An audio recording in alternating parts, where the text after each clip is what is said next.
We're here to go into a detailed lesson to give you some understanding of Scripture and a little history that you might need, okay?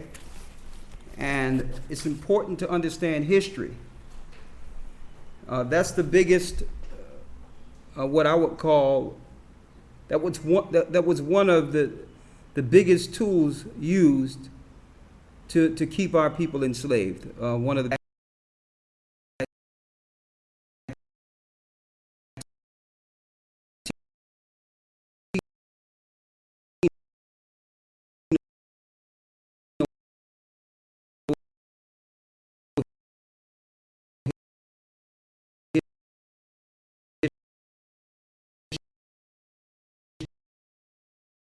history or Mexico history, all that history is good too, but in order to understand the Bible, you must understand world history, okay? I'm bringing this in because the Bible is filled with understanding of politics and the understanding of politics. Satan rules through government. So you have to understand the political structure to know where we fit in Bible prophecy. Okay? I'm going to reel this in. I'm going into some understandings when it comes to the biblical understanding of Rome. Now we did a detailed teaching from Babylon, Rome to America, which was pretty, profound with some detailed history, but there was a few things that we couldn't teach in that lesson because, it probably would have been 7-8 hours long altogether. So we gave you what you needed to be able to put the pieces together. Now we're going to go into the Caesars to some degree and how that fit in Bible prophecy. And we're going to show you also the reason they took the Apocrypha out. Now, when it comes to the Caesars, you might hear the word like Barack Obama put in a czar over this particular cabinet or this particular administration office, a czar of communications, a czar of security. And you might not know where that term come from, czar. Czar is just a short English term for Caesar. Okay? Now the difference between Caesar and the other rulers that predated Caesar, Caesar more so operated in a dictatorship. Okay? He was dealing with straight tyranny and power. He didn't think that the people were smart enough to decide what was best for them.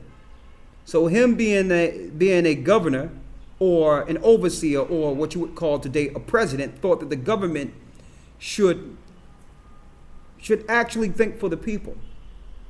So when you put a czar over something, the buck stops with him. He's the controller. He deals with things, and it doesn't matter what's going on under him. He controls the government. So when you see that word czar, C-Z-A-R, that's exactly what it is. It's a dictatorship. He also, Julius Caesar also let the Senate know exactly what their place is. The senates are actually just representations of the people, or to make the people believe that they have representation more so. That's what senators are, congressmen and senators. That's strictly for the people, but really senators do nothing. They talk, they debate, they argue, but really it's the czar that makes the last decision. And how do we relate that to today? We're going to show you that really there's no such thing as a republic. So people that are fighting for a republic, they need to give up on it. It never was. You have to understand history to know this.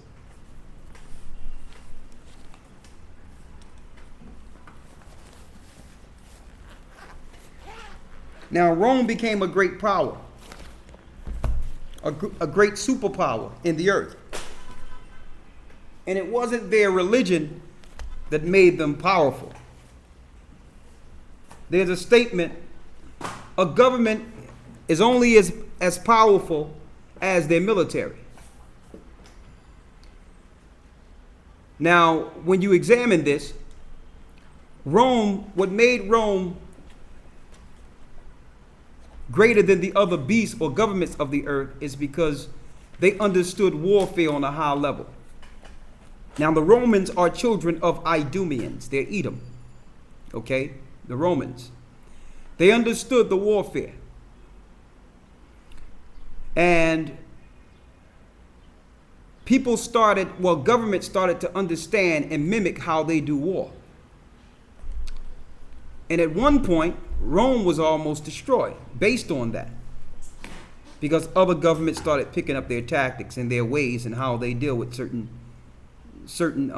what you would call psychological warfare and then physical warfare. They started to understand this. So Rome had to do something different, because they almost was destroyed. They almost was done away with after they were circumvented by the generals in 193 AD. So they had to find a way to separate where the religious aspect is in one place, but their physical might of takedown would be executed in an entirely different direction in the earth. Therefore, you would not be able to put together that they're still the same, that they're still Rome. That's where America came in. America took up where Rome left off. They are now the military might that take down and put all powers under their power, or under the czar. Okay? So when we did the video from Babylon, Rome to America, for those that didn't go through that study, go through it again. It's a very good detailed study to help you understand what's going on in government, in the political structure, and how Esau is ruling through government. But let's condense it. Let's go to Daniel real quick. Let's go to the book of Daniel.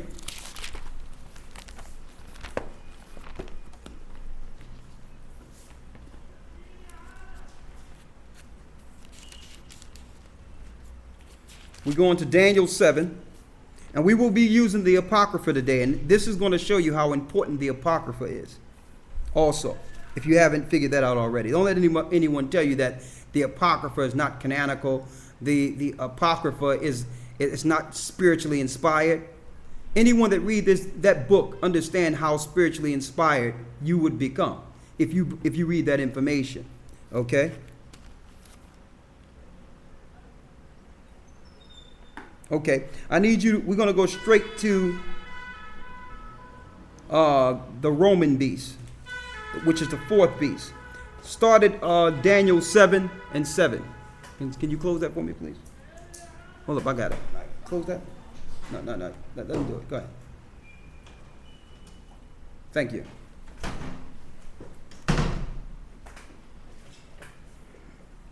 Let's start at Daniel 7. In verse 7. Now follow us clearly here. Okay?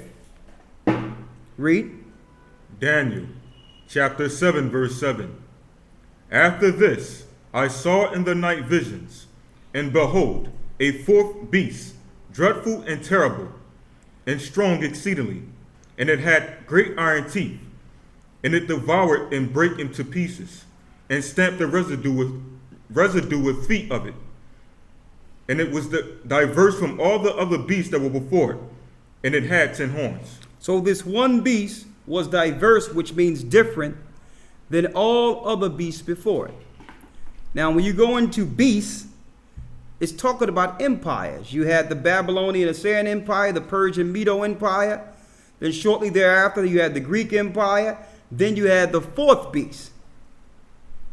The fourth beast is Rome. Now, that also gives you an understanding that the beast is not one man. Okay? Stay away from those Christian understandings of breakdowns when it comes to Revelations and Daniels. They'll lead you and divert you into an entirely different direction than what the Bible is trying to allow you to see. Okay? These religious institutions are also set up to teach you the government spend on the Bible so that they cannot be identified. The beast is not a man that's going to come up as an antichrist. Beasts are governments. So when it says the mark of the beast in Revelations, it's talking about the mark that a government will institute, in which you cannot buy or sell. It's that simple. It's that simple. It's not talking about one man. Okay, when it's talking about the miracles of the beast that have power to bring fire down from heaven, it's talking about their military might. Okay, look on CNN when America went into, remember CNN when America went into Saudi Arabia and you seen fire coming down from heaven on the Iraqis. That was the miracles it's talking about the beast was doing. I just wanted to bring that in because people think that the beast is one man. That's a lie. The beasts are governments. Okay? So read that last part again. He was diverse. Daniel chapter 7, verse 7. After this, I saw in the night visions, and beheld a fourth beast, dreadful and terrible, and strong exceedingly. And it had great iron teeth. It devoured and brake in pieces, and stamped the residue of it, stamped with the feet the residue of it. Go ahead. And it was diverse from all the beasts that were before it. And it had 10 horns. And it had 10 horns. The 10 horns it had are what you would call the modern day EU today. Okay? You had France, you got Spain, you got Britain. You can look at Babylon. From Babylon, Rome to America, you can get all 10 of them. The original 10. The Netherlands, Belgium, you can get all 10. So this government had a military force that gradually expand by bringing forth religion as well as military might, and have that particular land pay tribute to them, and then it spreads like a cancer. So it's diverse than all the other empires in its warfare, psychological and physical warfare. No other empire understood warfare like Rome. Now, can you say that about modern day Rome? No. We're going to show you why. If you could actually pinpoint a place in which all its power is being executed, then you can go against it. But if you can spread it and it migrate within the earth, it can hide. You're going to find out Rome is the spiritual part of Rome, the Roman Catholic Church, the Christianity we see today. That's psychological warfare. That softens the people. Then you have the military might that most people are afraid of, which is America, who's got a republic, a senate, a czar. It's Rome. It have the rituals of Babylon, but the might and power of Rome. Read. Verse 8. I considered the horns, and behold, there came up among them another little horn. There came up among them another little horn. Read. Before whom there were 3 of the first horns plucked up by the roots. So this one horn was made out of 3 of the 10 horns. Guess who that little horn is? America. It was made out of the other 3. France, like we said before, Britain, France, Britain, and Spaniards, which is Spain. And I want to put that out there for the people who think they're Spanish or Latino. Y'all need to get out of that sort of thinking. Okay? You had a place and you had a land before the Spaniards came over and taught you Spanish. All right? But those are the 3. French, Spain, and Great Britain. Those 3 was plucked up and made a little horn. That little horn is who we call America. What is the religion that's prominently taught in Europe and in America? Yes, Christianity. Christianity. Okay?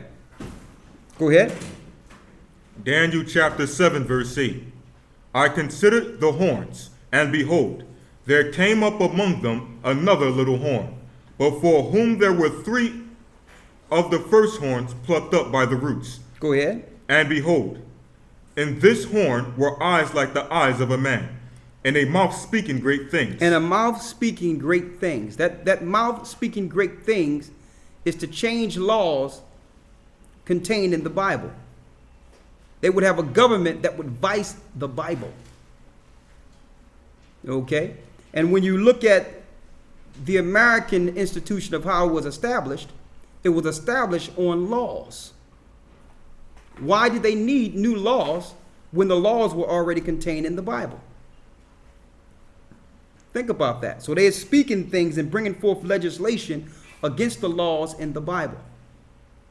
Read. Verse 9. What's after that? Go ahead. Daniel chapter 7, verse 9. I beheld till the thrones were cast down. He says, I beheld until the thrones was cast down. That means all the dominions was taken down. And you know, Christ is going to bring dominion. Read. And the Ancient of Days did sit. Who is more ancient than days? That's the Most High God. Read. Whose garment was white as snow, and the hair of his head like the pure wool. His throne was like the fiery flame, and his wheels as burning fire. A fiery stream issued forth and came forth from before him. Thousands ministered unto him. Go ahead. And 10,000 times 10,000 stood before him. So you got the Most High and you got the Son of Man being brought before the Most High. The Son of Man is Jesus Christ. Go ahead. The judgment was set, and the books were opened. I beheld then because of the voice of the great words which the horn spake. I beheld even till the beast was slain, and his body destroyed. The beast was slain and his body destroyed. So that fourth beast must get destroyed. Okay? And the little horn that came out of her, yes, that's her judgment too. According, if you believe the Bible. I understand why in certain parts of the world they can't teach who they are according to the Bible.